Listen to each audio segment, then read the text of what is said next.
അതിവേഗ റെയിലിന്റെ DPR തയ്യാറാക്കാൻ കേന്ദ്ര റെയിൽവേ മന്ത്രി അശ്വിനി വൈഷ്ണവിൽ നിന്ന് വാക്കാലുള്ള അനുമതി ലഭിച്ചുവെന്ന് ശ്രീധരൻ. ഇതനുസരിച്ച് പദ്ധതികൾ തയ്യാറാക്കി വരികയാണ് എന്നും 2-ാം തീയതി പൊന്നാനിയിൽ ഓഫീസ് തുടങ്ങുമെന്നും ശ്രീധരൻ പറഞ്ഞു.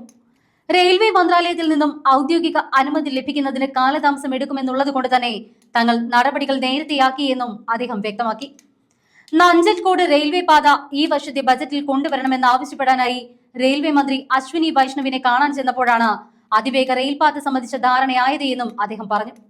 ആദ്യ പദ്ധതി 350 കിലോമീറ്റർ വേഗതയിലായിരുന്നുവെങ്കിൽ 60-64 കിലോമീറ്റർ പരിധിയിലായിരുന്നു ആദ്യത്തെ സ്റ്റേഷൻ പരിധി. അത് മാറ്റി 200 കിലോമീറ്ററാണ് ഇപ്പോൾ പരിഗണിക്കുന്ന പരമാവധി വേഗം. 20 മുതൽ 25 വരെ കിലോമീറ്റർ പരിധിയിൽ സ്റ്റേഷനുകൾ വരും. 22 സ്റ്റേഷനുകളാണ് ഉണ്ടാകുക എന്നും ശ്രീധരൻ വിശദീകരിച്ചു.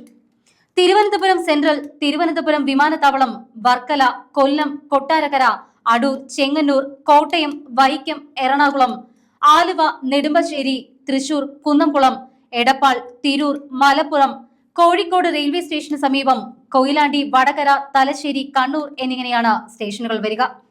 തുടക്കത്തിൽ 8 കോച്ചുകൾ ഉണ്ടാകും. 560 പേർക്ക് യാത്ര ചെയ്യാം. പിന്നീട് യാത്രക്കാരുടെ എണ്ണം നോക്കി ഇത് മാറ്റും. 86,000 കോടി രൂപയാണ് പദ്ധതിയുടെ ചിലവ്. ഇതൊരു പക്ഷേ 1 ലക്ഷം കോടി വരെയും നീളാം. പദ്ധതി ചിലവിന്റെ 51% റെയിൽവേ വഹിക്കും. 60,000 കോടി രൂപ കേന്ദ്ര സംസ്ഥാന സർക്കാരുകൾ വഹിക്കണം. 5 വർഷം കൊണ്ട് പദ്ധതി പൂർത്തിയാക്കും. കിലോമീറ്ററിന് 200 കോടി എന്ന നിലയ്ക്കാണ് കണക്ക്. അപകടം കുറയും, യാത്രാ ചിലവും കുറയും എന്നതാണ് അതിവേഗ റെയിലിന്റെ പ്രത്യേകത.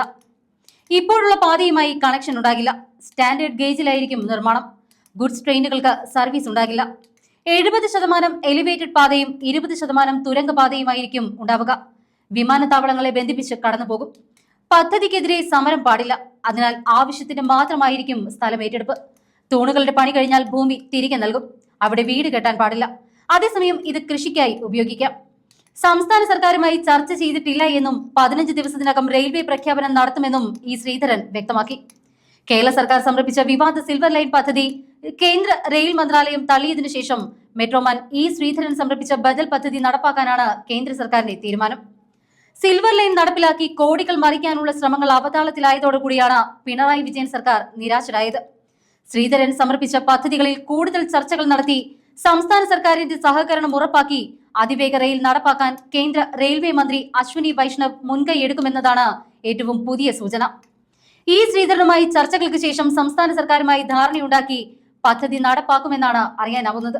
സംസ്ഥാന സർക്കാരുമായി ചർച്ച നടത്താത്തതുകൊണ്ടാണ് പ്രഖ്യാപനം വൈകുന്നത്.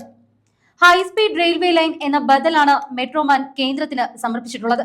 ഏതാനും മണിക്കൂറുകൾ കൊണ്ട് തിരുവനന്തപുരത്ത് നിന്നും കണ്ണൂരിലെത്താനുള്ള ട്രെയിൻ പദ്ധതിയാണ് ഇത്. കൊങ്കൺ റെയിൽവേ മാതൃകയിലുള്ള പദ്ധതിയെക്കുറിച്ച് ശ്രീധരൻ മുഖ്യമന്ത്രി പിണറായി വിജയന് 2024 ഡിസംബർ 27-ാം തീയതി കത്തെഴുതിയിരുന്നു. ഇതേ പദ്ധതി കേന്ദ്ര റെയിൽവേ മന്ത്രിക്കും സമർപ്പിച്ചു. പിണറായി വിജയൻ ഇക്കാര്യത്തിൽ നടപടിയെടുത്തില്ല എങ്കിലും കേന്ദ്ര സർക്കാർ നടപടിയെടുത്തു. ഇതാണ് പിണറായിയുടെ വൈരാഗ്യം. സംസ്ഥാനത്തിന്റെ വികസനത്തിലല്ല പിണറായിക്ക് താല്പര്യം.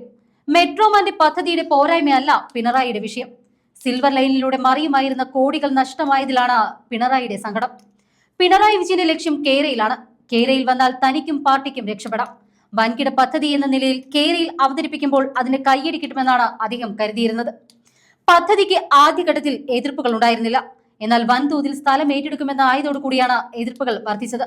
ജനക്കൂട്ടം സർക്കാരിനും CPM-നുമെതിരെ രംഗത്ത് വന്നു. തൃക്കാക്കരയിൽ തോൽക്കാനുള്ള പ്രധാന കാരണം കേരളയിലായിരുന്നു.